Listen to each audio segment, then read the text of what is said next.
this Okay. really quickly. This is going to be audio recorded. Okay. Good afternoon, Miss Isom. Good Thank you. afternoon. Thank you for meeting Yes, with yes, us. yes. Absolutely, yes. Here, let me get some of the stuff out of your way. No worries. We all have more bottles. It's important to stay hydrated. Absolutely. You know, I am a nurse, so that is important to me.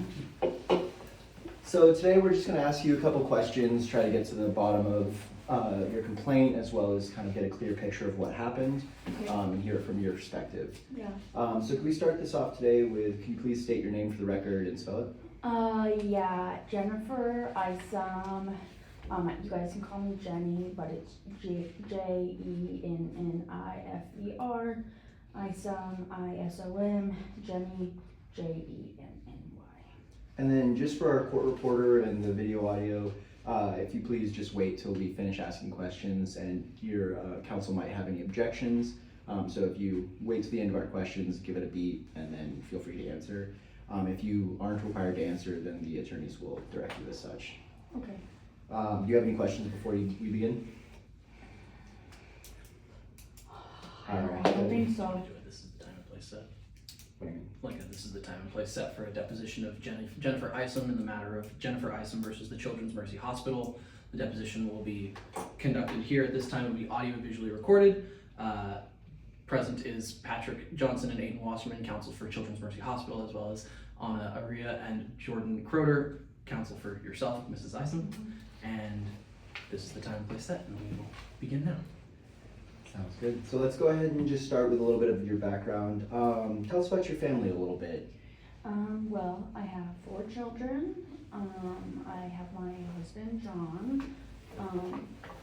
My oldest daughter is almost done with her freshman year at Gonzaga. My second eldest daughter is graduating from high school this year, and she's actually going to be attending Gonzaga as well, so I'm a happy mom to have both my daughters still close by. And then I have a son who's a freshman, and then a son who is in the 8th grade, so he's still in middle school. Awesome. And when did you meet your husband? I actually met my husband while I was attending Gonzaga myself, so we both went to school at Gonzaga. And would you say, how many years ago would you say this is? I graduated from nursing school from Gonzaga in 2000. And you live with your husband then? Yes. Nice. And how about your education? Could you tell us a little bit about your educational background? Yeah, I did my undergrad at Gonzaga, and then I came here for my nursing degree as well, kind of an advanced nursing degree. So that's kind of it. And was Children's Mercy Hospital your first job, or had you worked anywhere before that? No, Children's Mercy was not my first job. Right after I was hired right after graduating in 2000, and I worked as a hospice nurse for 24 years before I came to work at Children's Mercy Hospital. So was this your first time working at a hospital in like an OR or those types of settings? It was my first time as an OR nurse, but hospice care does take place in hospital settings, but yeah, I never worked in an OR before. And just for our information, besides from like the nursing degree and stuff like that, is there any training certificates that is required for your job at Children's Mercy? Nothing that I would have to do separate of whatever training is required from like onboarding and employment. Sounds good. And so let's go ahead and start with your job at Children's Mercy. So when did you start with Children's Mercy? I started on January 1st, 2025. And I was hired as like a perioperative nurse, which is kind of a nurse that just helps do a lot of like surgery, takedown, and setup, basically. And who did you interview with when you were hired? I can't remember. Was it Joe Johnson? I don't recall if it was Joe Johnson specifically. I can tell you my department head, who I know was in the interview, was Mark Cummings, but he no longer is working at Children's Mercy Hospital. And let's see, do you remember who sent you the offer letter? No, I think it was just from like a general administrative email from Children's Mercy. And let's walk through your onboarding a little bit. Do you remember who conducted your onboarding? I know that, well, the onboarding is kind of like a multi-step process, it's not really like one event. So Mark Cummings did kind of the onboarding for the perioperative department to kind of give me the lay of the land, but it was Joe Johnson and his HR department who did presentations like on kind of like anti-discrimination and harassment. And so you attended those trainings? Yes. And did you remember reading the sexual harassment reporting policies and the anti-discrimination policies? Yeah, I remember getting like a handbook that like I looked through and I read and I signed it. And were you given enough time, or were you given time to read that, or did you have to sign it right in that moment? Objections is speculation. Call for speculation. You can answer. Okay, I think if I can recall, we kind of, all the new hires are like in a room, they're giving everyone the papers. I did like read through it, read it, looked fine, but I mean, I couldn't recall to you How all it was the read. exact things that were in the handbook. Sounds good. And so you mentioned the perioperative nurse and eventually the OR. How many departments did you work with at Children's Mercy? Just the two. Did you ever work outside those two for different assignments, or were you pretty much contained within those departments? I was contained. And so you mentioned that first you worked at the perioperative nursing department. So what dates did you work for that department?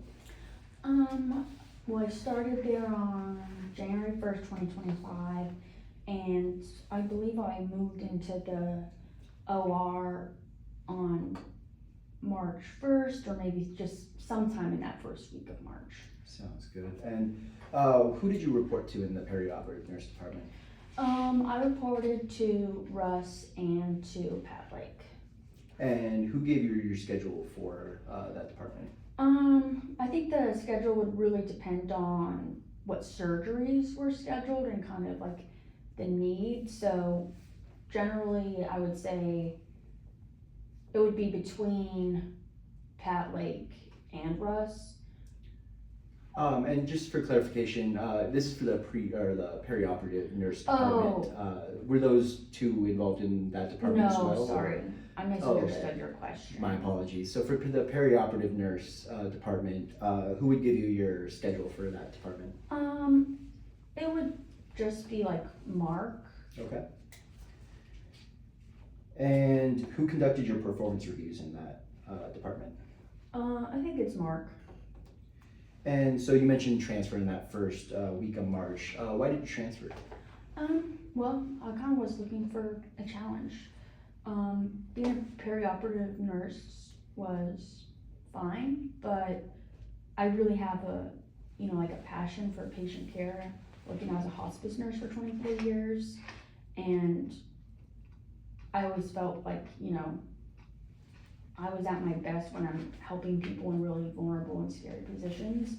And so I knew as a nurse in the OR, I have a really nice opportunity to kind of support patients after coming out of like pretty difficult or scary surgeries. And did you talk to anyone prior to your transfer about what the new department would look like? What were the expectations? Objection is to form. Can you ask them and just break up the question, please? Fair enough. Did you talk to anyone prior to the moving to the OR department as to what was expected of you in that department? I don't think so.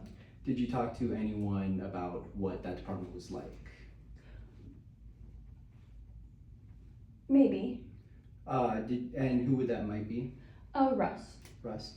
And did you talk to anyone about just how to transfer or getting you that transfer?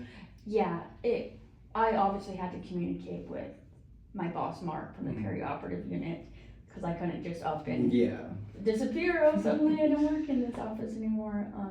So I let Mark know like my intentions to transfer. There was a position that opened, which prompted my transfer.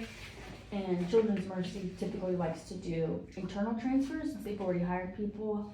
I guess it kind of makes it easier on everyone. Yeah. And so what's kind of that procedure? Do they do a whole nother interview or how does that work? No, I don't think I had to do another interview with like Pat Lake or anything like that. It's more like an internal transfer. It didn't really require much on my end other than Okay. to apply. They already had my stuff, and I don't know if it's because I was newly hired, so I think it was a pretty transferable, Okay. wasn't a higher position that I was going into. And prior to your transfer to the OR, did you have anyone overseeing like training for you in the perioperative department, or were you Just Mark. And so once you transferred over to the OR department, who gave you your schedule then for the OR department? What do you mean by schedule? So did you receive a weekly schedule for when to show up to work? So for me, I actually like worked a set amount of hours, kind of like Monday through Friday from like 8 to 6 p.m. So I always knew when I was coming to work, that was kind of just like the standard, but my daily schedule would change based upon what surgeries were slated when, and in hospitals, that can actually change a lot, especially when you get a high risk patient who needs an emergent surgery. And so I would move all around a lot throughout the day based upon where either Dr. Lake or Russ needed assistance. Okay. And so who set the surgery schedule then for the OR department? Objection asked and answered, I believe, unless the previous question was about the perioperative specifically. But I think it was a little bit vague. There are different questions because I was asking originally who set her schedule. She mentioned that it was not a weekly schedule. It was a normal 8 to 5, and then she mentioned the surgery schedule specifically. Okay. So now I'm asking who set the surgery schedule for the OR. Okay, but I still think I'm gonna hold my objection, asked and answered. Fair enough, but you can answer. I think that would change too, and so, there's other kind of, we have like like a receptionist generally, and it's not that people are calling to schedule, but it's kind of just like the chain of how we would know. I don't do any of the scheduling, so I'm actually not. How is the surgery schedule then communicated to you? Well, we have like a big whiteboard where Mhm. everyone can see like every day, like times, doctors, nurses, and like which OR, like operating room. And so we would always check the board at the beginning of every day. And I mean, I've seen Russ go up and move stuff around. I've seen Pat Lake move stuff around. I've seen other nurses move stuff around, but I don't know that like the nurses aren't setting the schedule, but probably being told, hey, can you? And you're not aware of who would be in charge of that scheduling then? Just as a quick sidebar to council, I think the term that you're looking for is rotation, not necessarily schedule, because of the way that OR operates. She's specifically mentioning surgery schedule, that's why I'm using that word. Understood. If you'd like, I can switch to rotation, but I'm using the client's own words. Who set the scheduling? Are you aware of who was in charge of that board? Since Pat Lake is the head of the OR, like the director, I would assume that he has like the final call, but again, he wasn't really concerned with looping me in. I think I was more, as a nurse, kind of just happy to foot soldier my way between ORs where they needed me. And who conducted the performance reviews for the OR department? I believe that was Pat Lake. And so were you close with anyone while you worked at Children's Mercy? What do you mean by close? Would you interact with anyone at Children's Mercy above what was required explicitly to do your job? Do you mean like driving friends? Yeah. Yeah. And who were those friends? Well, for a while, Russ and I were friends.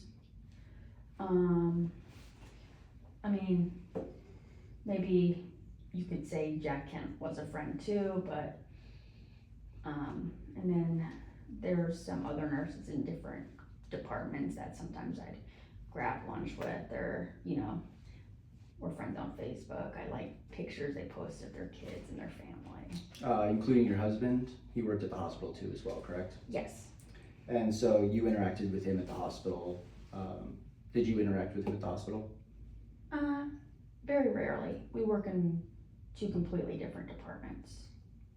All right. And so, let's see. Let's start with your relationship with Mr. Fagan. So when did you meet Mr. Fagan? I met Russ on January 1st on the first day. We were hired on the same day, or started work, I guess. And what was your first impression of Mr. Fagan? He seemed very, very nice and funny and very outgoing. And as you got to know him over the next week or two, what were your sort of initial reactions to Mr. Fagan? I think we became fast friends. We got along well. We were working in different departments at the time, but we'd grab lunch together sometimes if our schedules aligned. And at what point did you come to find out about his sexuality? From our very first interaction. And how did that occur? He mentioned that his partner, Mike, was back living in Nebraska and he wasn't here with him. And did you ever express frustrations with his sexuality? No. So you didn't explicitly say it was a shame he wouldn't be looking at any of them, referring to you and the other nurses to Mr. Fagan? Objection asked and answered. I didn't say that. And did it become a continuing point of discussion in your friendship about his sexuality? Objection asked and answered. As to his sexuality. We've only asked about if That's she not knew. how asked and answered works, but it works. Go ahead. Would you mind just like rephrasing the question or saying it again for me? Sorry. No, of course. And so throughout your friendship, was his sexuality a continuing point of discussion? Did it come up often? I can rephrase. I guess maybe just as much as it came up as me being a straight woman, in that I don't know that it's like a point of our friendship, but he is living in the world as a gay man and I'm his friend, so. So would it surprise you then if Russell Fagan's testimony is that he was frustrated with how much you brought up his sexuality? Yes, I would be. And why would that be a surprise to you? Objection and speculation. Well, Russ was very open about his sexuality and, you know, he was always making comments or jokes or remarks. I mean, Russ was just very open. And speaking about those comments, jokes, and remarks, did you have a banter with Mr. Fagan? I think we. Objection vague. As to banter. I think at the beginning of our friendship, we had like a really kind of friendly and had banter, maybe you could say. Would your conversations with Mr. Fagan then, in your opinion, would that fall purely within professionalism speak on how you should speak with coworkers, or would you sometimes fray into the more friendly areas? Objection as to form. Seems compound. Not compound, but go ahead and answer. Could you repeat the question? I'm sorry. I got No, of distracted course. there. So, Sorry. would your conversations with Mr. Fagan be more strictly within kind of the bounds of professional speech, or would you stray more into friendly topics of joking around, things of that nature? It's kind of hard to say because I never used any inappropriate language when I was making jokes with Russ, but sometimes he would use inappropriate language when making jokes at me, which I felt was unprofessional. So it's your testimony that you never joked around with Mr. Fagan in that regard? Objection asked and answered. Well, I just never used like lewd or like inappropriate language. Like I didn't say I didn't joke around with Russ. So you didn't call each other bitch and other friendly names? No, he called me bitch, but I do not find bitch a friendly term, so I don't typically call my coworkers bitch. Really? So let's see.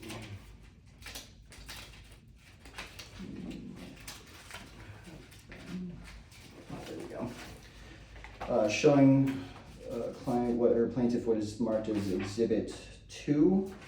This is a birthday card sent by Mr. Fagan. What was your reaction to receiving this card? Classic Russ. And again, I don't know if you're confused, but he called me bitch. I said I don't call him bitch. He calls me bitch. No, of course. He mentions also that you wanted a stripper in that card. Like I said, classic Russ. So Inappropriate jokes. So this is a little beyond maybe professionalism then?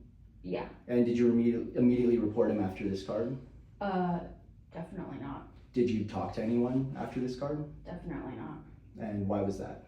Because I'm afraid of Russ. But at that point you were friends with Russ.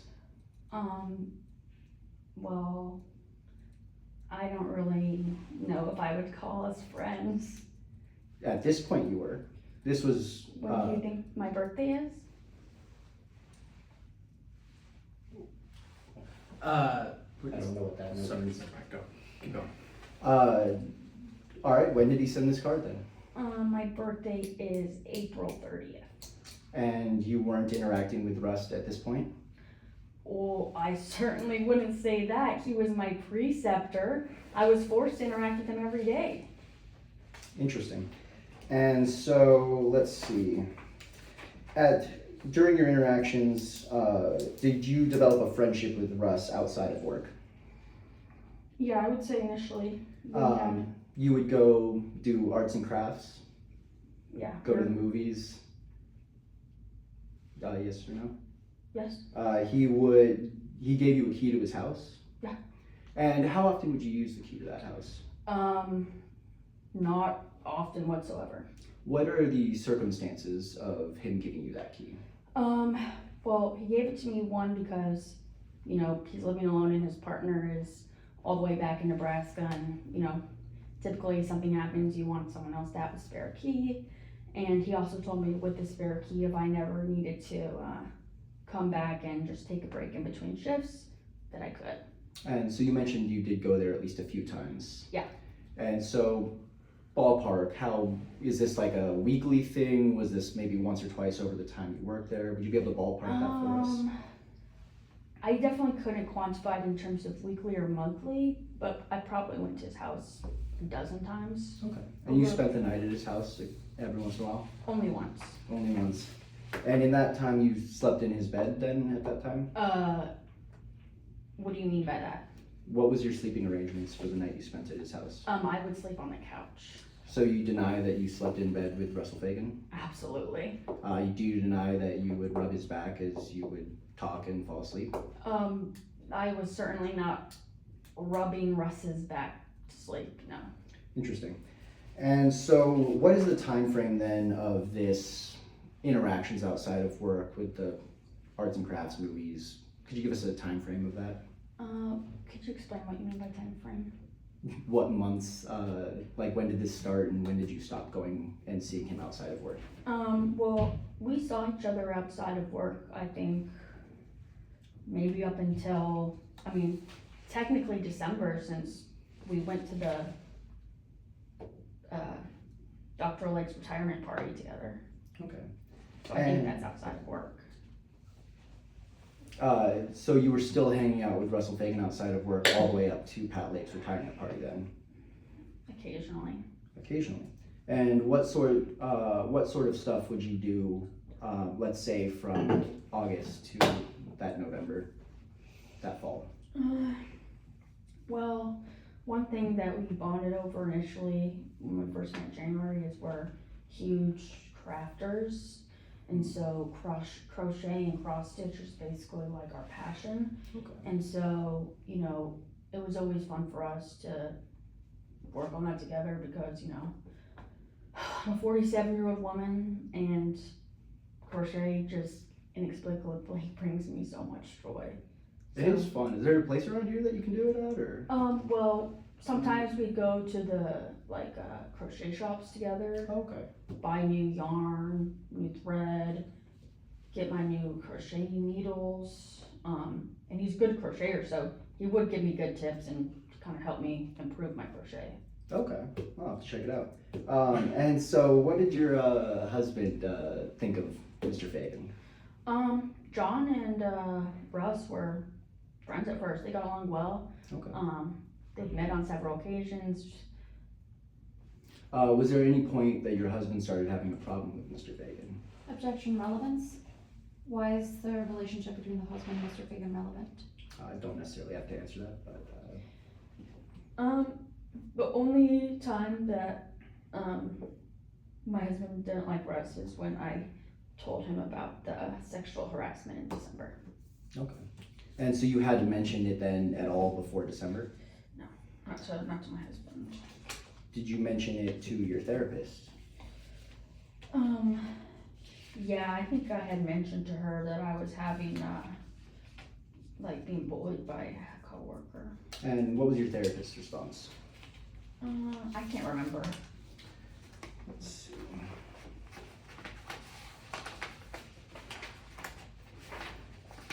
Apologies, 1 second. Just gotta get my pile of stuff in. Do I still need to look at this? Oh, no, I can go ahead and take Okay. that back.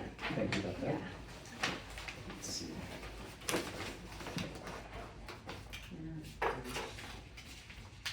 There. All right, so let's see.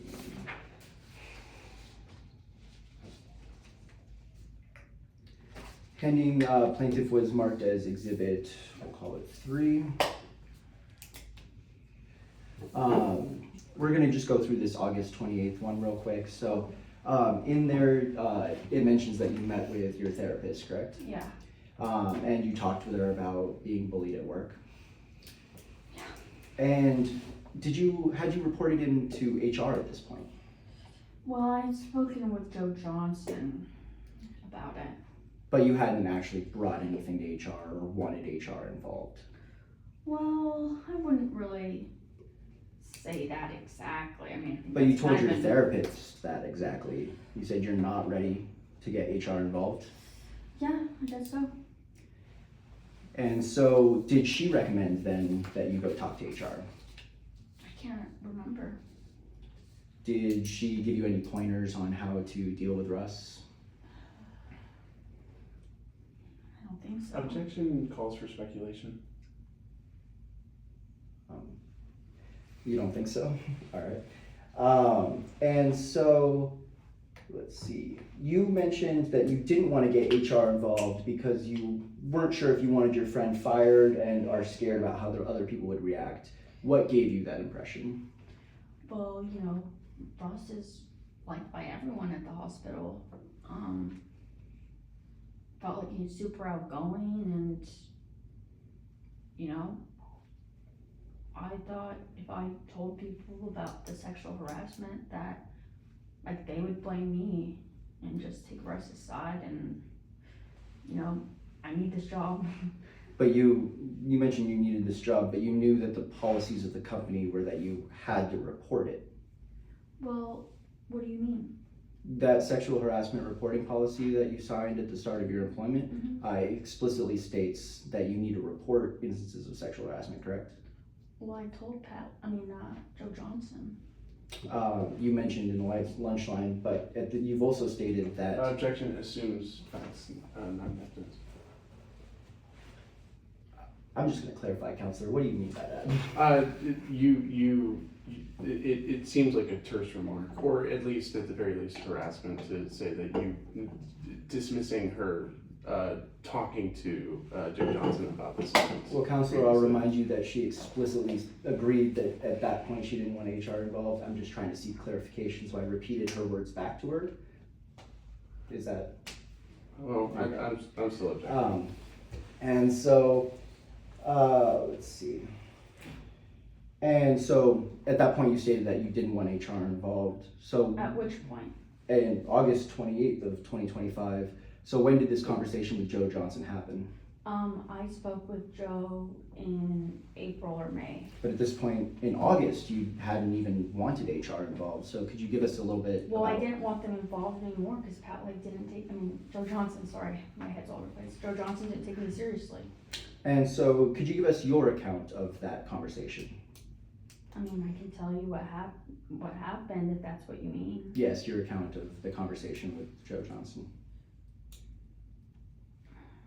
Yeah, okay. I was in the cafeteria lunch line. Joe Johnson saw me and, greeted me and asked me how things are going in the OR since, he's aware that I had transferred into the OR. I told him that I was surprised with how tough and rude that Russ was being towards me. And, he pushed me a little bit further and I told him, I really don't want to get anyone in trouble, but, Russ says things that would, make a sailor blush, and I was kind of shocked because all Johnson said after that was, well, welcome to the OR. I wanted to go kind of take that piece by piece. So one, isn't it correct though that he offered assistance and asked if you wanted him to look into it and you stated no, not at this time? I don't think I stated the verbatim no at this time. I said, Did you convey that sentiment? I'm worried I don't want to get somebody in trouble, and Is I it- don't know really what the standard is for telling someone this bad behavior. I don't know why, Is it true you told Johnson. him you didn't want him to look into it? I said I don't want to get anybody in trouble. I never said I don't want him to look into it. We'll circle back on that. And so with that conversation, let's see. What steps did you take after that conversation? Did you try to talk to your supervisor? Interesting, because on there, let's see. So you didn't reach out to your supervisor. Did you reach out to your coworkers? What do you mean? It's kind of a really broad statement. There was a lot of times I've reached out to my supervisor. With reference to what we're talking about with trying to get assistance for the Mr. Fagan problem, did you reach out to coworkers, supervisors, as per the company policy on reporting sexual harassment?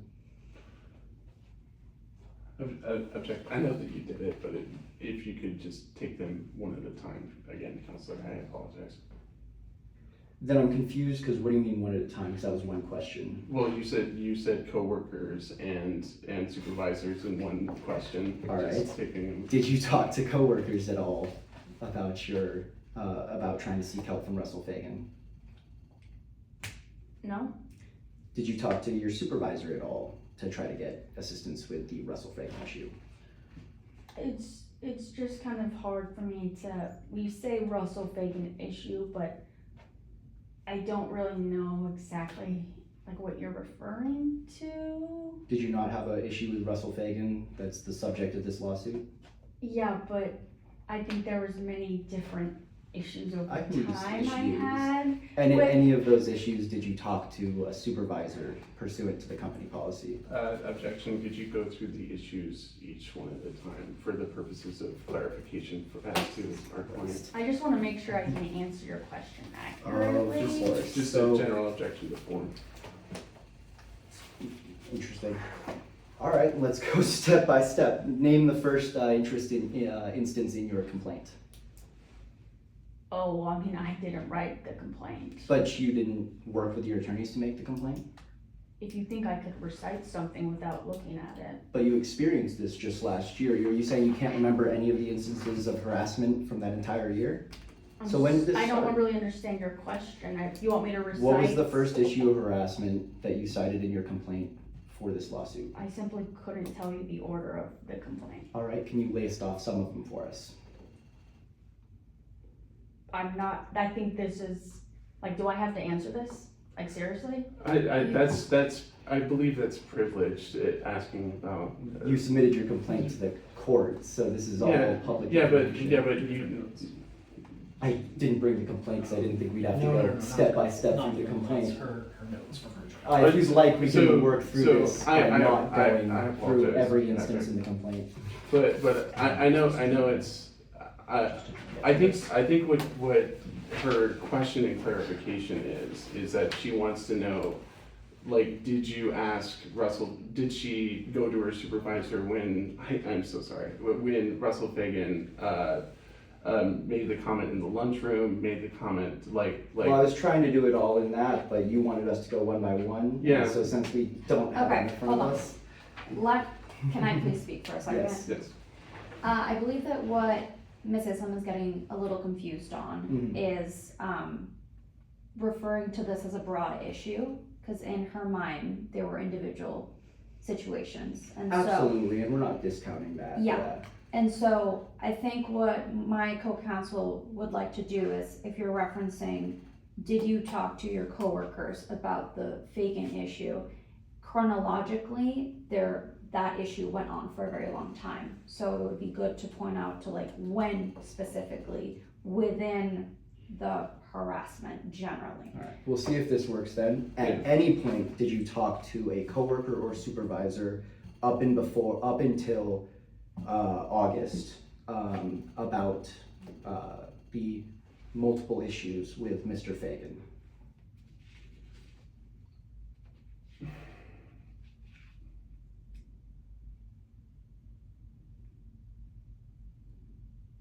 Could you simplify or rephrase that question for me? Because I don't believe that I can answer that. Like, I didn't So- understand the way that you said that at all. I'm gonna be honest, I cannot effectively answer your question, I'm sorry, sir. Did you at any point in time talk to a coworker about your issues with Russell Fagan? Again, your issues, I'm really caught up on that phrasing. I think I was kind of thinking we were gonna be specific, because I don't know really what you think my issues were or weren't. I am trying to figure those out. So one, you put a number of different instances in a complaint that started this lawsuit. So those would be some of the issues we're talking about. And then Some of issues, I know, but you can't tell me what any of these issues are? Aren't you the lawyer with the paper and the stuff? Why can't you tell I am, me but I'd correctly? like to see if you Like, can actually, seriously, do I have to? I'd like to keep see dealing if you with can this? actually recall any of the instances from last year, because it doesn't seem like you can. I just think I can't answer this non-question. Can't Alright, answer so- riddles. I'm not here to answer riddles. Are you the Riddler? I wish I was. You've got a cool suit. But, so since you can't remember any of these instances, we'll go through your notes. On March 10th, you stated, Russ told the OR staff my pussy was broken and that aliens are inhabiting my vagina. And you marked inappropriate. And now I get this is some coarse language, and I apologize for repeating that to you. But Yeah, you're saying it in the same tone that he said it to me. But in this instance, did you talk to any coworkers or supervisors regarding the March 10th comment?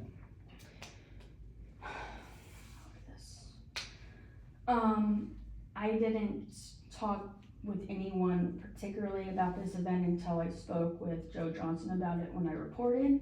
But I didn't really need to talk with it with my coworkers because Russ said it And you to my mentioned, coworkers. and you mentioned, just for clarification, you mentioned it to Joe Johnson. Is that the lunchline instance you're talking to, or No, the what- December the instance? you're talking- December. Okay.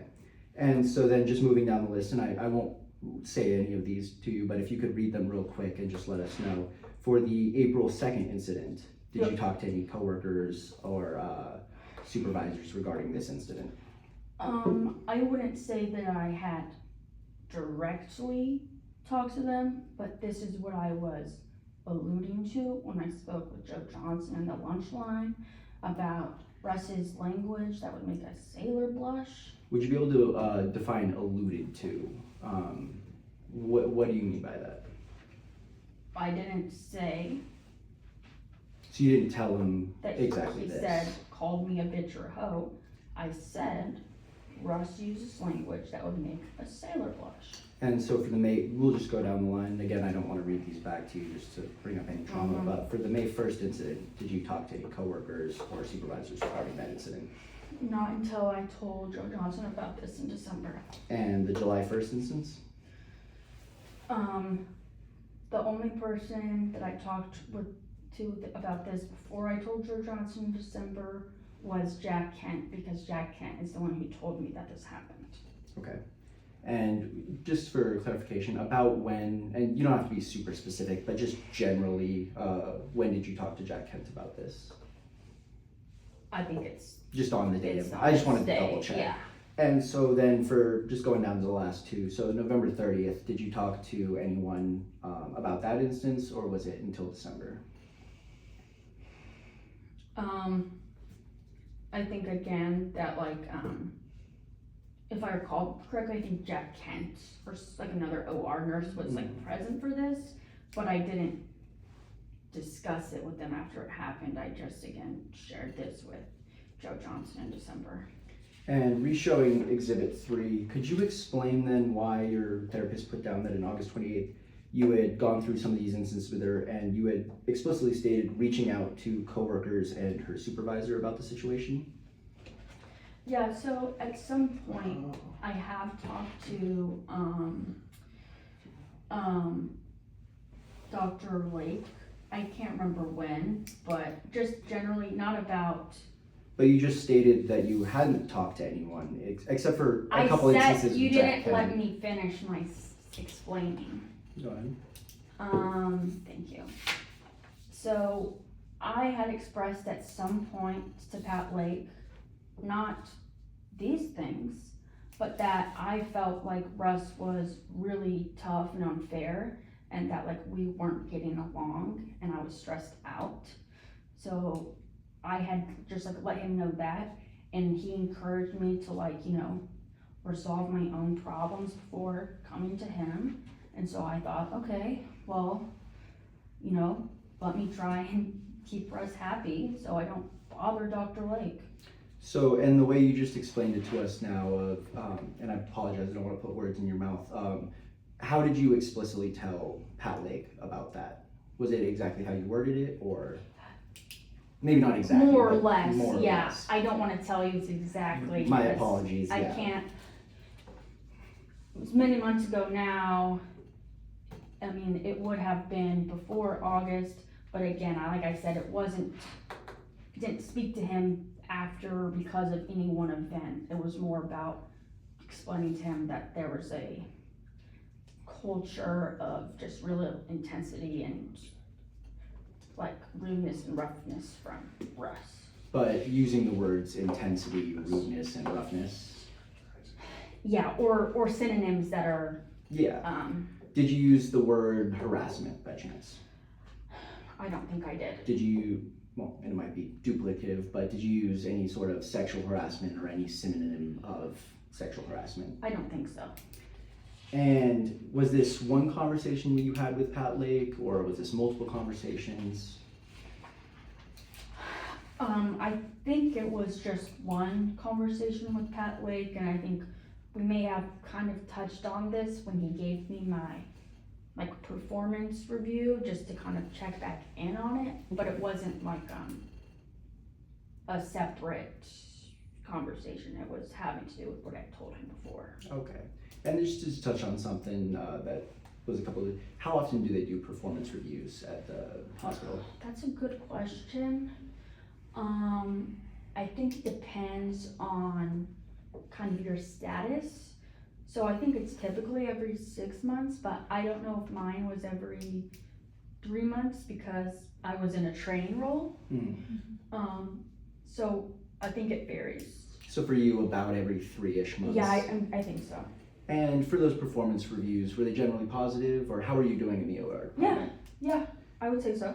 And did your performance slip at all throughout your time at the OR, or stellar performance all the way through? I would say it was pretty consistent. And so we've talked a lot about some of the stuff you've mentioned in your diary, and but I would just want to see, is there any instances that were not mentioned either in the diary or in the complaint with your attorneys, that you'd like to tell us about now? Objection calls for narrative. We can go one by one. You can start with just hey, something happened on this date, and then we can explore from there. Are there any instances that happened outside of either the diary or the complaint? I don't think so. All right, so your testimony that just all the instances that happened with Russell Fagan are either within the diary or the complaint submitted to the court?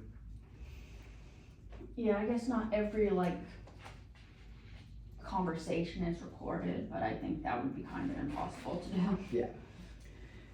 And so you mentioned, I believe in here as well as in the complaint, there was both verbal and physical harassment, is that correct? Yeah. Could you give us the timeline on when, let's start with the verbal harassment. When did that start? Was that immediate or? I was shockingly pretty quick after I started in the OR. Started on March 1st, and by March 10th, Russ was telling people my PUSS was broken, and I mean, that's just fucking mortifying, excuse my language, but No, oh my absolutely. gosh, never even heard that word before he said it. And sorry to keep reiterating this, but so this didn't start when you were meeting at like January 1st through March. No. This started in, could you describe the difference briefly of his behavior when you were a perioperative nurse versus then once you transferred to the OR? Russ was nice and normal, and was not saying lewd and offensive things about my genitals before I moved into the OR.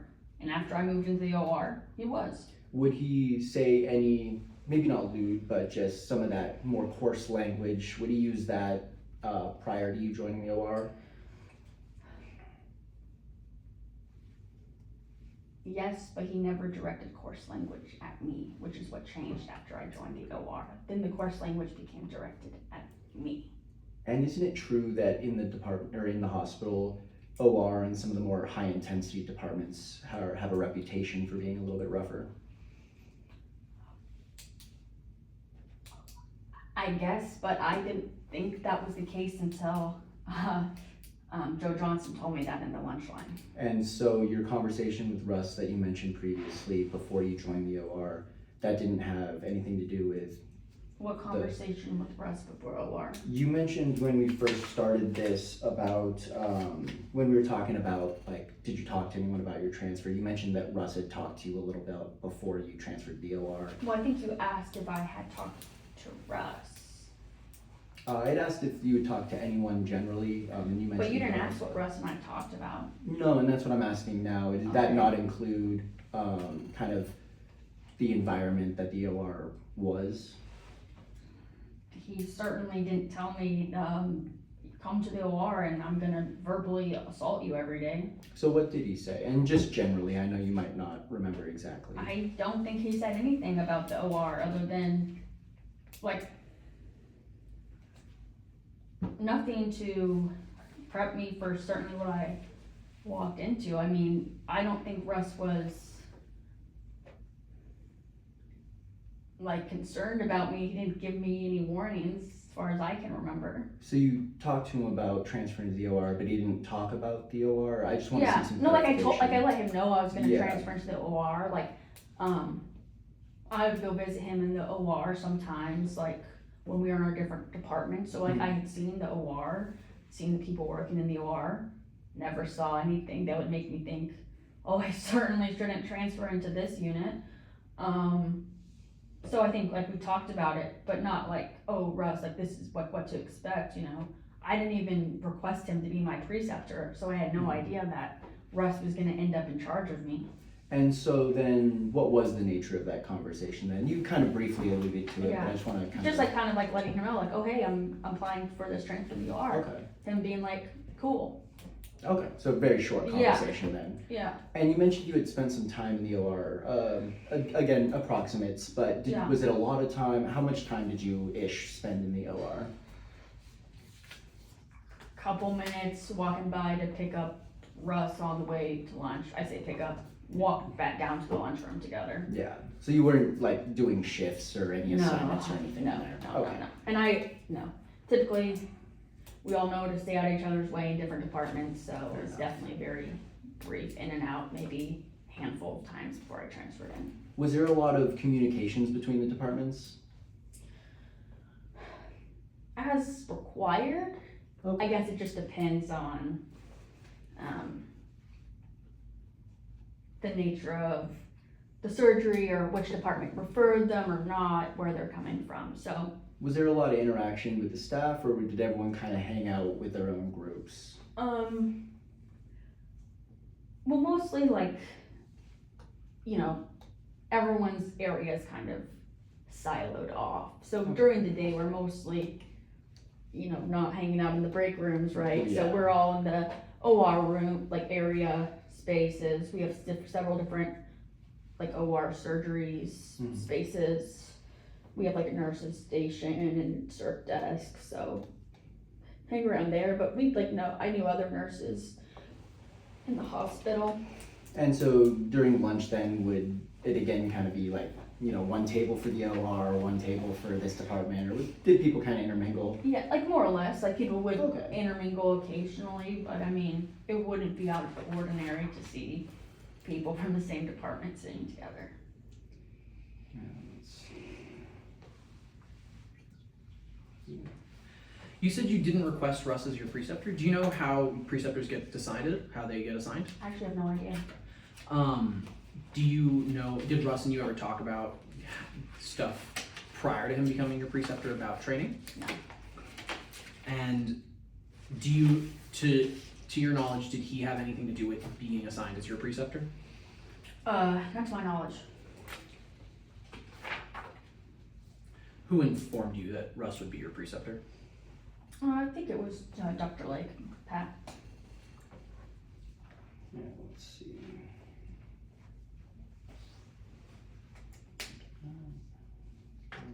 All right, so let's go through the Facebook wall. Are you familiar with the term LOL? Yes. Would you be able to just generally kind of explain to us what that means to you? Yeah, I'm pretty sure my kids told me it means laugh out loud. So it means something's funny or joking, something like that. As far as I know, I'm mortified though that I've gotten that wrong. Fair enough. So just want to direct you to Exhibit 1 on the March 11th post. And so just to kind of set the timeline, that was after that first comment. Again, won't repeat it, but that first comment. And so you started this off with LOL. Could you kind of give us a context of what this post was? Yeah.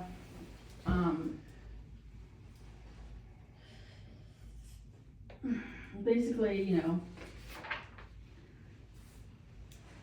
Russ told the lunchroom that my PUSS was broken and that there's aliens in it. Just because I got a hysterectomy, which was awesome. And so why did you use the words LOL then? As you mentioned, it's more of a joking verbiage. Yeah, it's like sarcasm. Fair enough. So at the time you weren't amused by the comment, you didn't find it funny at the time and later reflect on it and just come to a different conclusion? No, I did not think that was funny. And so I want to kind of compare and contrast two things here for us. So we've got this first one from the March 10th, and then showing another post from Exhibit 1 from November 30th. That was just after that last one. And very clearly a different sentiment given in this post, would you say? I think it's the same. Really? So using an LOL and maybe sarcastically, but using at least a joking tone versus questioning whether a friend's really a friend if all they do is hurt you is the same messaging, or? Do you know what the word facetious means? I do, but so I'm I was pointing out. being facetious. No, yeah, but And I so am it pointing actually out. is the same sentiment as I'm pissed off But they are Both of different these. tones, so I'm curious Well, as you're to why saying they're they're a tones. different tone, I would not categorize it that way. You Maybe we wouldn't- could get this in front of like a language arts teacher or professor. I don't really know how you're drawing that conclusion. So you wouldn't say that your demeanor changed at all from laughing about an incident to questioning your friendship with somebody? As I said, I didn't Objection think it was has to be funny, answered. I wasn't laughing about it. Just clarifying. All right, let's see.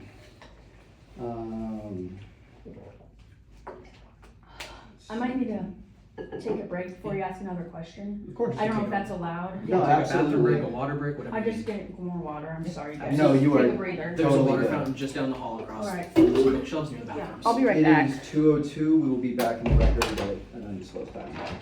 Am I stupid? I feel like I'm doing that right, Can we but pause I asked and answered is when I specifically asked the same question over. If I'm, but Clarifying. even I feel like We're gonna resume filming.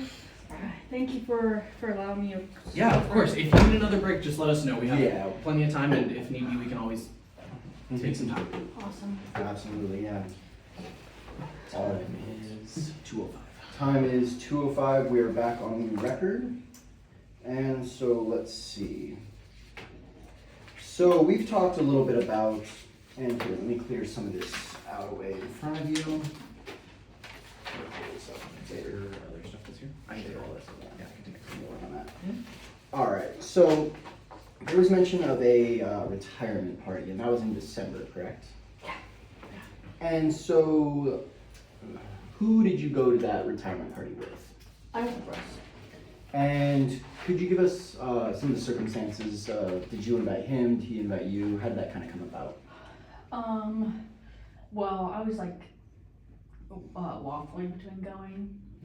Everyone in the OR was invited, because obviously Pat likes retirement. And I think I told Russ, I was like, I don't know. And he's like, come on, like, I'll drive you. Like, we went straight from work. Okay. Yeah. And could you give us a little bit of a picture of like what this retirement party was? Was it mandated? Was it kind of just a get together? Could you give us a little bit of? Yeah, I definitely don't think it was mandated. I don't think they're allowed to make retirement parties mandated. But certainly, if I hadn't gone, I would have been the only person from the OR who wasn't there. So big turnout then at that party. Everyone was there, yeah. Everyone was there. And so, how long did you stay at the party? Oh, that's a good question. Maybe a couple hours? Okay. And did you leave with Mr. Fagan? I did not. And why didn't you leave with Mr. Fagan? Because, called me a bitch again. Kind of got into a small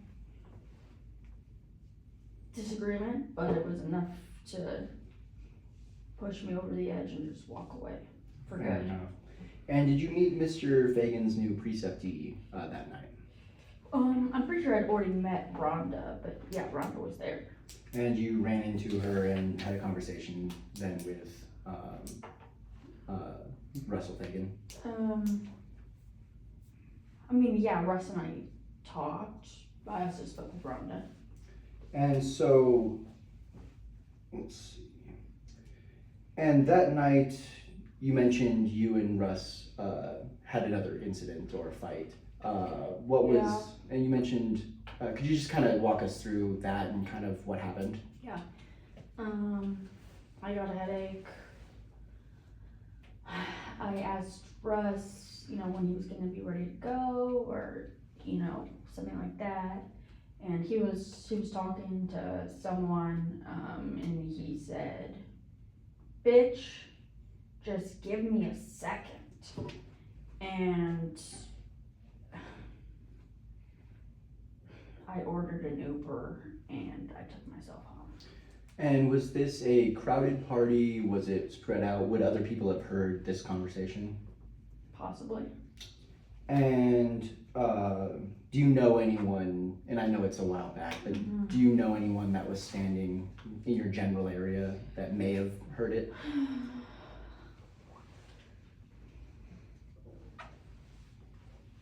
Maybe Pat Lake's wife? Sorry, Maybe. can you repeat that? Maybe Pat Lake's wife, Maybe Pat Lake's wife. maybe? And at any point that night, did you say to Russell Fagan, "I'm okay with losing you to another man, but never another woman"? I did not say that to Russ that night. Do you have any reason to believe you ever would have said anything like it? It's possible I said that to Russ and Just at some point. Would you be able to expand on that a little bit further? Just Yeah, well, like I had told you earlier, I typically don't think jokes are funny when you're calling someone mean names or making fun of their genitals, but I did think it was funny. I've since been told by my children this is kind of a microaggression, but I thought it was funny to joke about, Russ, leaving me for another woman, because obviously he's gay. I thought it's tongue in cheek. I'm Gen X. My eldest daughter has since informed me, so I'm actually a bit embarrassed that I made those jokes. And you deny that those jokes happened at that party Did then? not happen at that party. And let's see. And so the day after that firing, or the day after that party, you talked to then Joe Johnson and reported Russell Fagan. Yeah. What then was the decision point to make that report? Oh, like why did I? Yeah, Yeah. why'd you go from going to a party with him one night and then the next morning, or whenever it happened that next day, reporting him? Yeah, well,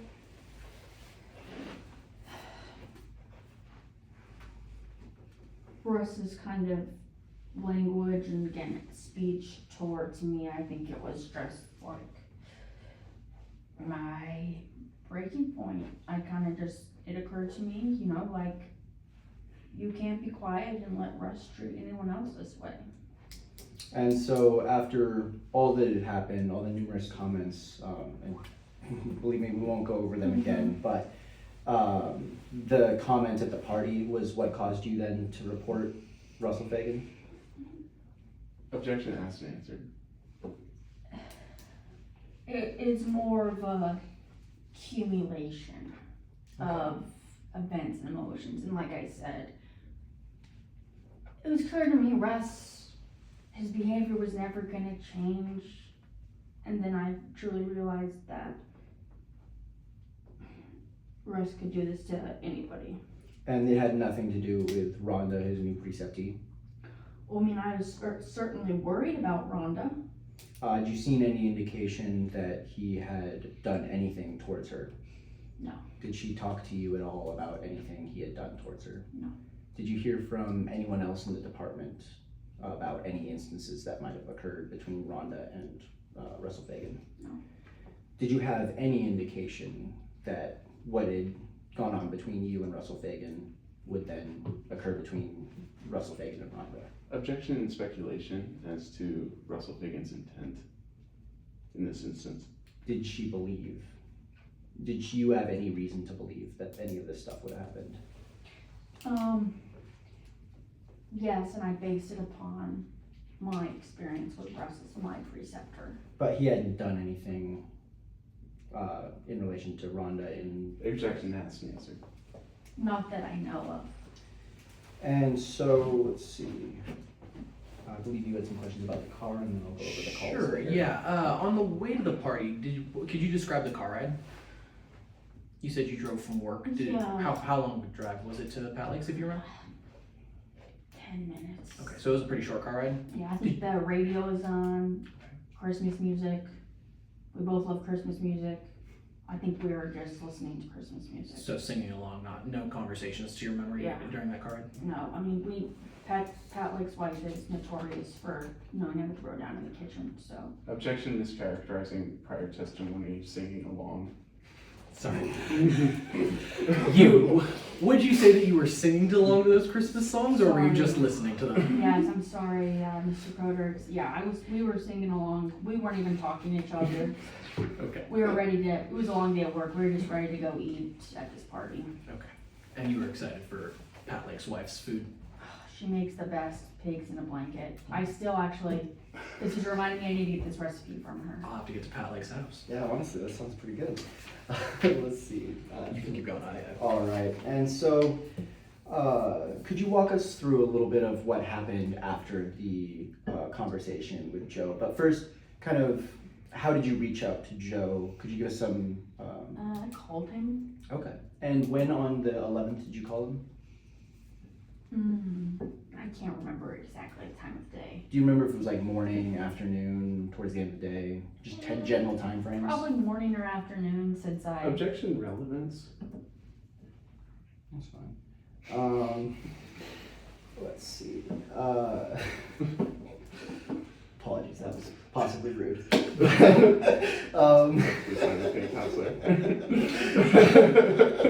Here, I'll do it really quickly. After that Christmas party, before you reported Russ, was that conversation where where you said, he said, give me a second, an expletive? Was that the last time you ever spoke to Russell Fagan? Russ and I have not had any communication since the retirement party. And so, going back to that report, so you called Joe Johnson then morning to afternoon time. What did you say to Joe Johnson this time? I can't remember the exact words I used, but I basically said, not exact words again, Joe, I need to talk to you, something's been going on, and then I walked him through everything. And so why did you walk him through everything at this point rather than using, with Pat Lake, the kind of, and again, I don't want to mischaracterize, but I remember like you were saying it was a little rough, issues with the intensity, training style, Yeah. and then with the original Joe Johnson interview, it was, you know, hey, there's some crude language that would make a sailor blush. So what made this time you give the full account? Well, this time, you know, I realized, like, if I, you know, can't come forward and tell my story, that there's a real risk that this could happen to someone else. So do you feel that you didn't come forward previously? Well, when I had first spoken to Joe Johnson, not all the sexual harassment that happened after I spoke to Johnson had occurred yet. So by nature, there was more to tell in December when I finally got the courage to report Russ. So you'd say that the December date was when you reported Russ? That was my final report of Russ. But you didn't give any specifics in your initial conversation with Joe Johnson? Well, I did. I told him who was making the remarks and how it made me feel, and he knew which department they were in and what role they had as a preceptor. Did you tell him any specific remarks that Russ had made? Objection has to be answered. As to specific remarks. No. Did you allude to any, did you use the words harassment at all with Joe Johnson at the lunch line? No. Objection has to be answered prior, when you asked about it at the lunchtime. Did you use the word sexual harassment or any variation of such when you talked to him in the lunch line? No. So this then in December would be the first time you really brought the full story to Joe Johnson? Objection has to be answered. Sure. And so then, did an investigation happen after your conversation in December 11th, I believe it was? Yes. And when did that investigation start? Does the 12th sound about right? Yeah, I was gonna say either 11th or it seemed immediate. I would say, yeah. And do you know when do you know the outcome of that investigation? Yes. Joe called me some days later to tell me that he had fired Russ. And does around December 15th sound correct for that? Yeah. So would you say that, given that report in December, between that and the firing of Mr. Fagan is about 3 to 4-ish days? I think that's accurate. And they did an investigation talking to some of your coworkers, supervisors about the allegations you had made towards Mr. Fagan? I believe so. I don't know that I've seen like a full Okay. report, but I do believe that to be true. And, let's see. And so how was your reaction to that call, when Joe Johnson called to inform you that Russell Fagan had been fired? Well, I was relieved. And can you expand upon that a little bit? Yeah, because then I knew that Russ wasn't gonna be able to hurt anyone else at Children's Mercy. He wasn't gonna be able to do this to another preceptee. And so did you return then to the hospital after Russell Fagan had been fired? I did not. And why not? I was traumatized and embarrassed. Even though they took action, and I'm really glad they did. So many months, went by and nothing happened, and also just sharing, what happened to me. Even though it's not my fault, I mean, it's really embarrassing. Do you wish you had talked to Joe Johnson? And I know we have talked a little bit about the lunch line, but do you wish you had talked to Joe Johnson or Pat Lake anytime previous of December and given that full story that you did in December? I mean, I guess maybe in retrospect, considering the amount of emotional and mental just harm and stress I've been dealing with. Given the fact that when you did give that full story, an investigation happened within a day and he was fired a couple days later, do you have any belief that they wouldn't have done the same thing had you brought the full story Objection earlier? calls for speculation.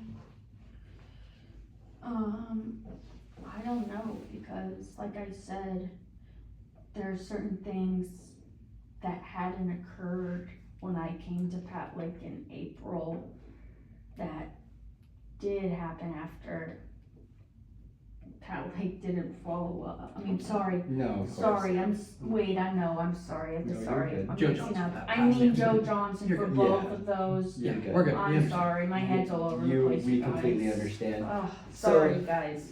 And just notwithstanding, the whole stuff happened after April, but Mhm. say if you had gone in, November and after any of these instances we've outlined, Yeah. do you have any reason to believe they wouldn't have done an investigation after you had given specifics about any of the stuff in your diary or complaint? Objection, speculation, and asked and answered. So do you mean based on like what I know now because of how they handled the investigation? Yeah, so now that you've seen how they handle those investigations, do you wish you had kind of talked to them a little bit sooner? Same objections. Based on how they handled it, I think correctly, I do, but at the time, based upon kind of Joe Johnson's response, it made me honestly extremely unconfident in their willingness or ability to handle sexual harassment at the hospital. But you had mentioned at that time you hadn't mentioned anything about sexual harassment or harassment for that matter. No, yeah, I did not say the words to them, even though that is what was happening. to And you me. didn't mention any specifics about sexual harassment, it was just crude language and intense environments? To Pat Lake, yeah. Yeah, and for Joe Johnson, it was still just the crude language that would make a sailor blush, Yeah. not necessarily specific allegations about anything that may or may not have happened. Objection, asked and answered. And so, and once you did bring those things forward, they did, as you put it, the correct thing with the investigation? Yeah. And let's see.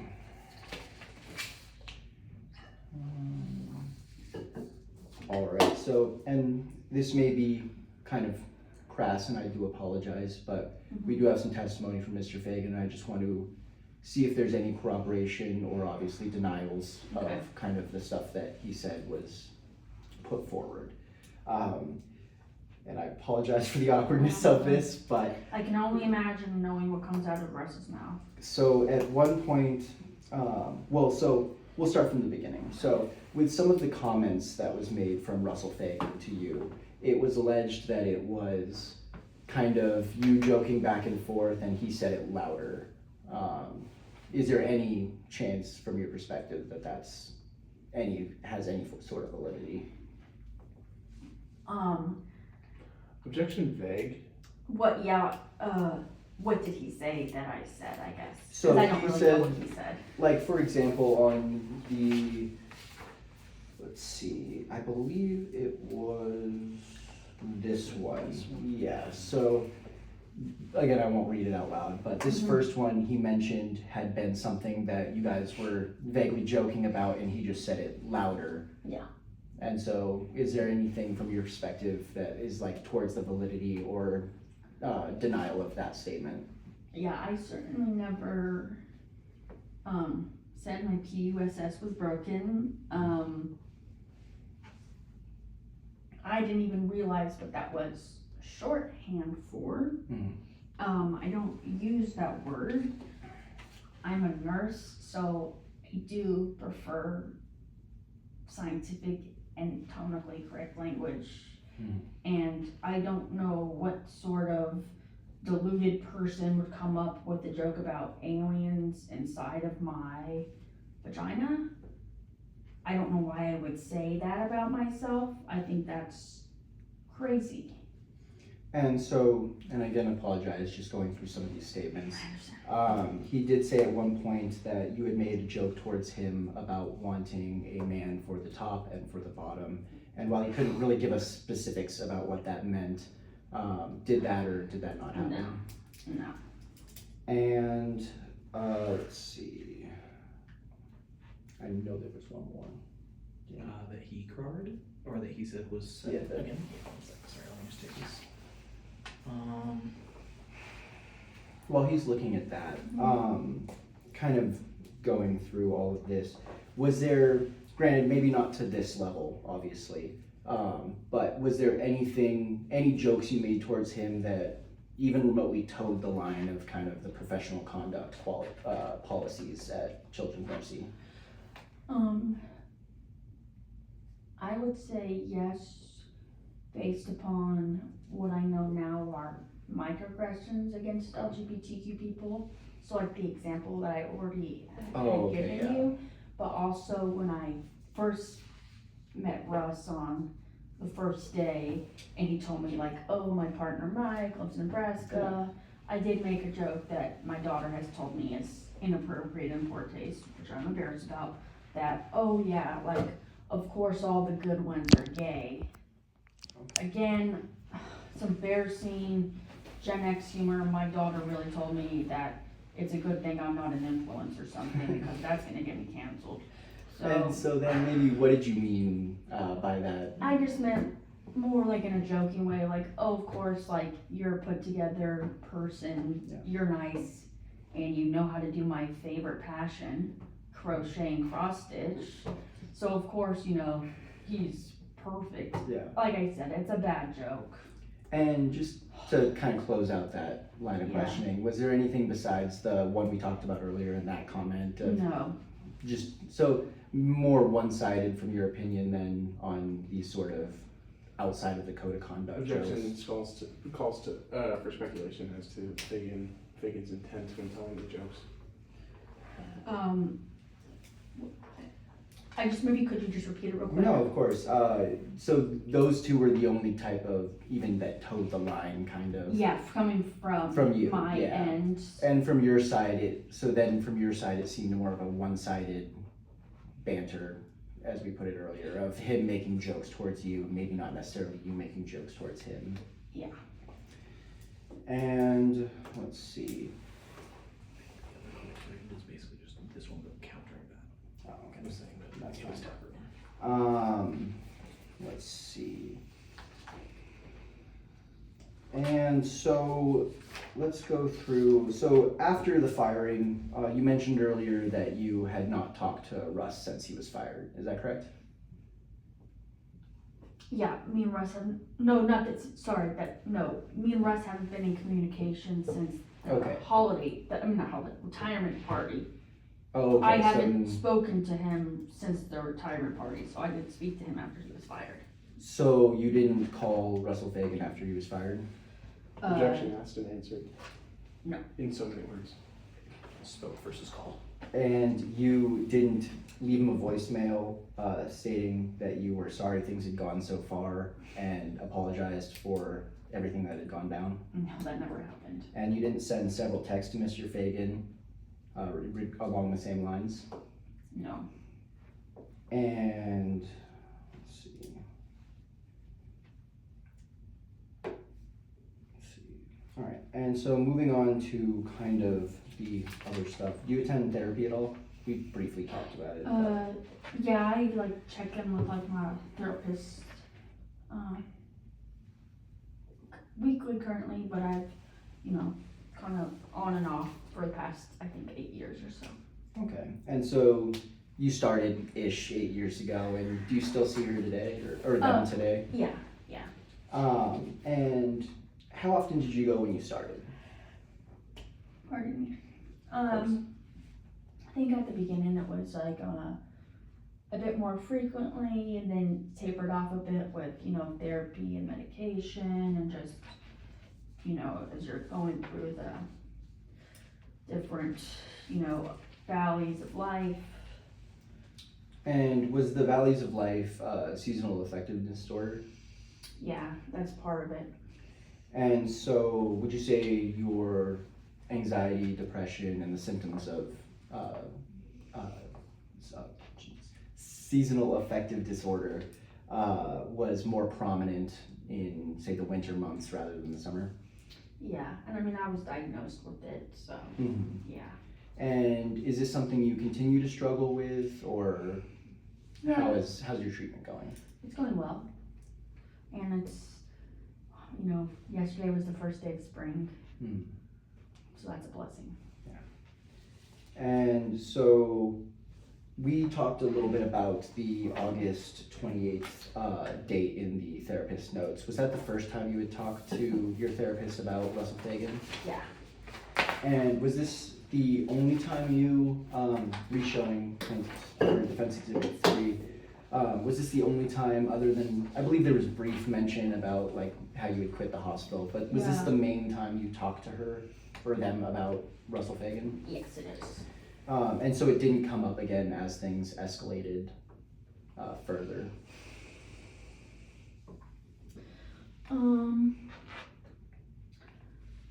I think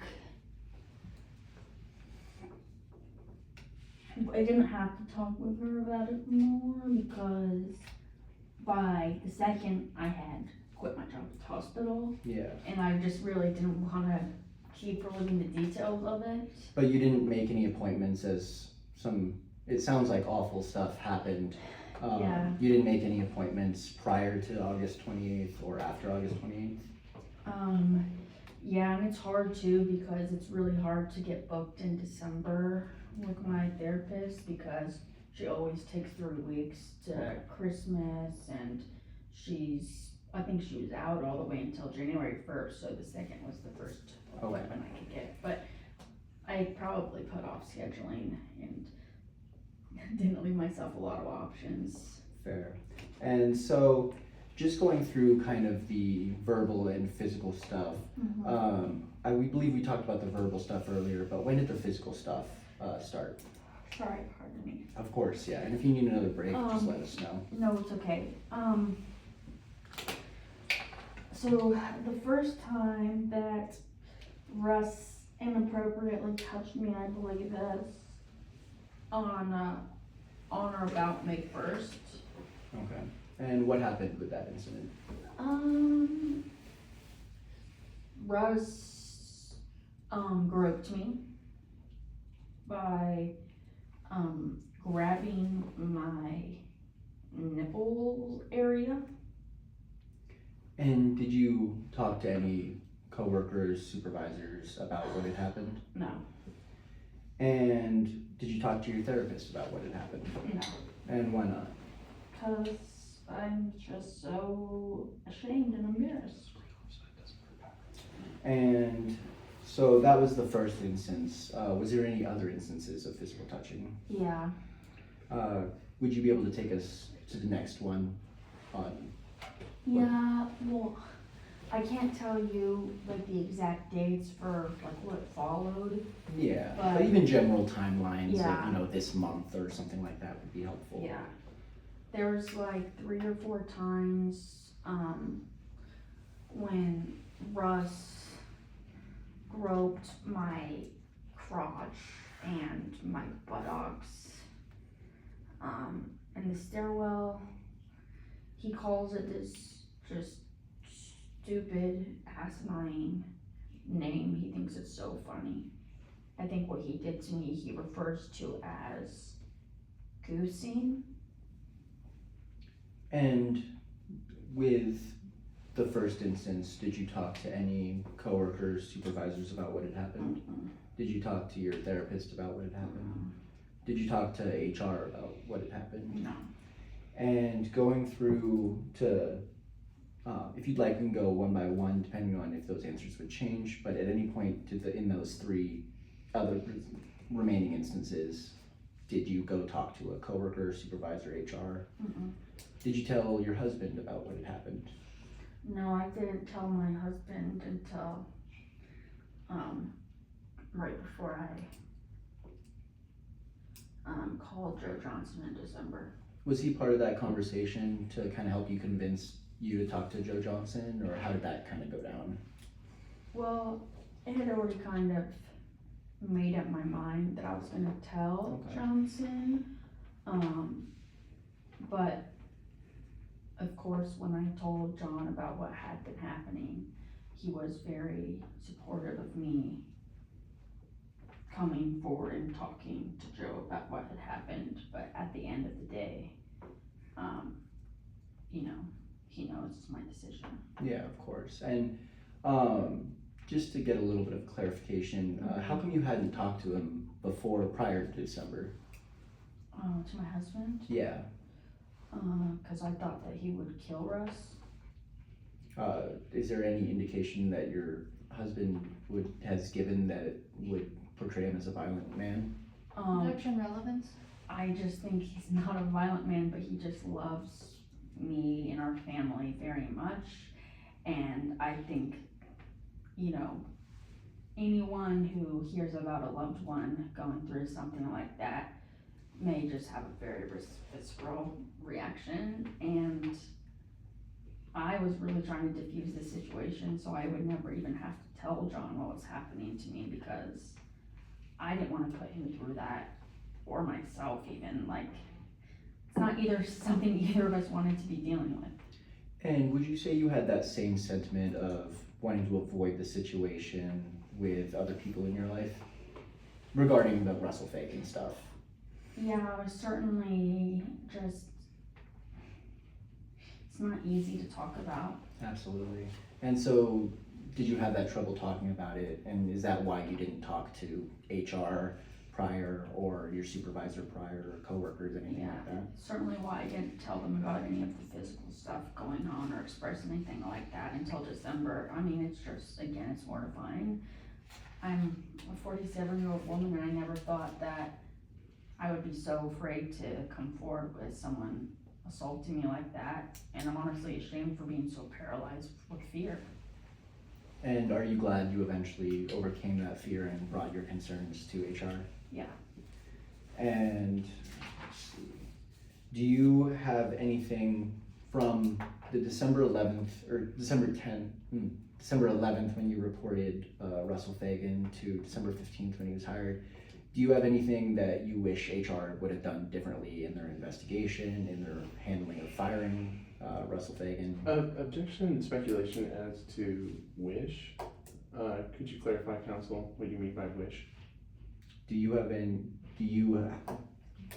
I think wish is a pretty common word. Does she have any opinions on why things that should have done differently? Things that should have happened differently? Yeah, does she have any opinions on stuff that should have happened that didn't, regarding to once you made that report in December 10th or December 11th? As far as I know, they did an investigation. They were able to corroborate what I told them, and they fired Russ, so I think that's correct. And we've talked to Russ and Joe Johnson, obviously, but do you know of any of the stuff that was corroborated from your allegations to then what ultimately happened? All I know, I think. Objection vague as to corroborate. What specifically are you asking for, Counselor? When you say the lines between Well, she's used the corroboration. word corroboration multiple times, but Well, you have, Counselor, but she has as well. But the point is do you know of anything that both you said was true and Fagan agreed was true, or Jack Kent or any of the other witnesses that may or may not have been mentioned? Do you know of anything? Objection form.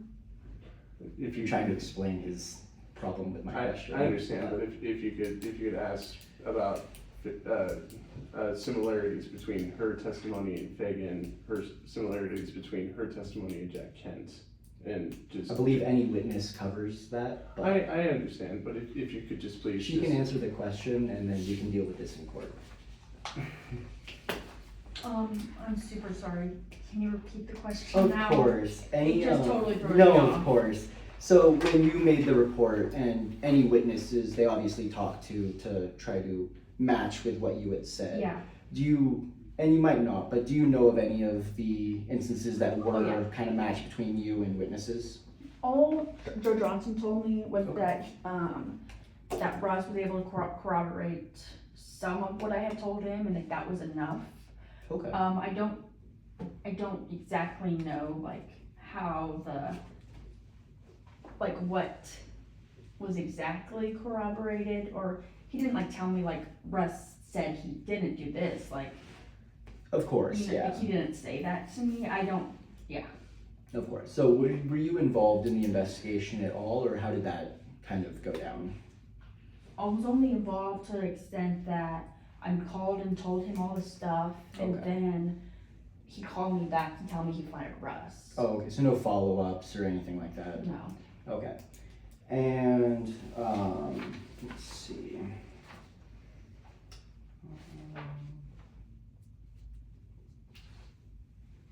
One second to confer with my co-counsel. Take care of this. This specifically. I don't particularly care. Alright, go ahead and ask what you were thinking about. I was just gonna ask you, I have a similar, do you think we need to talk about these things? Okay, go ahead. Just do you think? Yeah, go ahead. Okay. Sorry for talking short sometimes. Objection vague between the two of you. We will be as vague as we want to. I want to go all the way back to February really quickly. Did Mr. Fagan work on your hysterectomy when you had it done at the hospital? Yes. In your experience, do you know if, from your time at the hospital, many employees had procedures performed at the hospital there, or would people often seek external care? Objection relevance?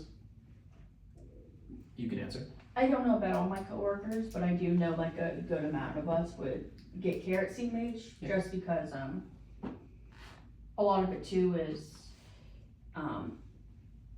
like my general care doesn't really have any overlap with the OR usually, and hysterectomy is actually, you only get that once. Fair enough. So I think it's not uncommon. Did you have any hesitation about letting people who, maybe not like your immediate coworkers, but people who you shared a workplace with operating on you?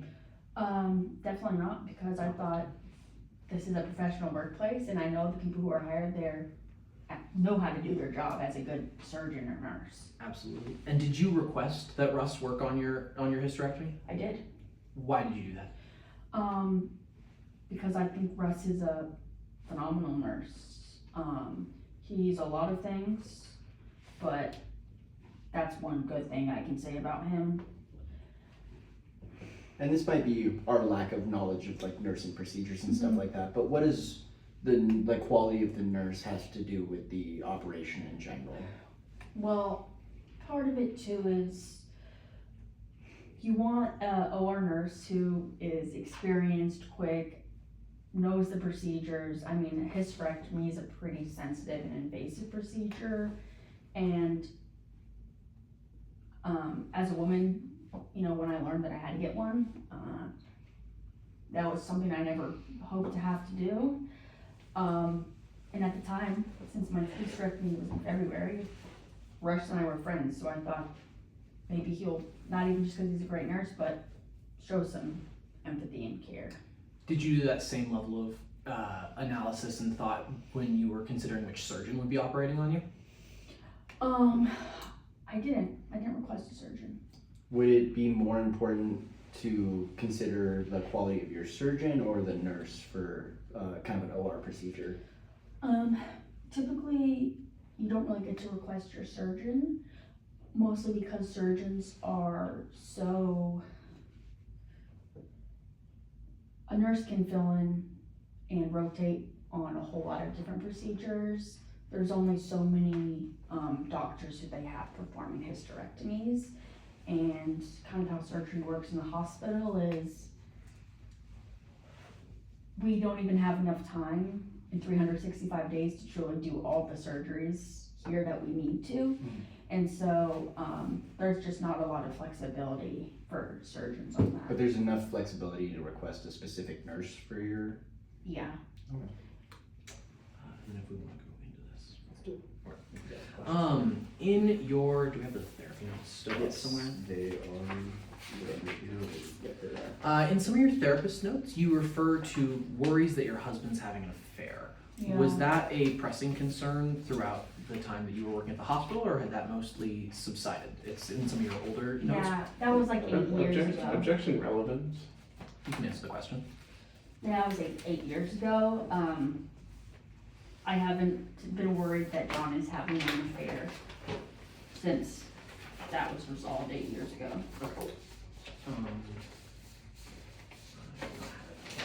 And so those concerns then went away after your initial concerns. Yeah, no more. Objection asked and answered. Would you- And- Would you say those concerns have ever resurfaced or were taken care of at the time? Objection relevance. And asked and answered. You can answer. Yeah, there was no, 8 years ago I had concern about the affair, but I haven't had any concern about an affair since then. And did Russell have any role in helping you with issues between you and your husband? I think one time, John and I sat down with Russ for 15 minutes to talk about our marriage, and that was it. Would you be able to elaborate on that a little bit, on what that conversation was about? Oh, geez, Just generally, communication, yeah. really. You know, Russ was kind of trying to help explain to John, you know, the mental load and the division of labor between men and women in the household. So I know many married women have this problem, but you know, I take care of scheduling all of the appointments, school events, club events, birthday parties, laundry, house cleaning. Oh, and I work all day. And so it was more like Russ was serving as a mediator. Would you say you still have those issues of communication with your husband, or have they since been resolved? Objection relevance. They've been greatly improved. Just in terms of, I think that conversation was probably one of the most straightforward times I was with John, which was helpful, but that was the only time that Russ was there with us when we were discussing any marital problems. Did you discuss any marital problems with him, maybe outside the presence of John? Or? Definitely. And how frequently would that be? Just generally. It's a good question. I love my husband, but you know, everyone will tell to their friends like, gosh, damn it, John didn't pick up the kids again. I've got to run, you know. It's not big stuff, right? It's just normal, So you'd say minor issues. minor complaints, not like, oh man, I think John has a second family. No. Did you ever go to Russell's apartment after maybe a fight with John? No. And when did that conversation where you sat down with John and Russ at the same time happen, to the best of your memory?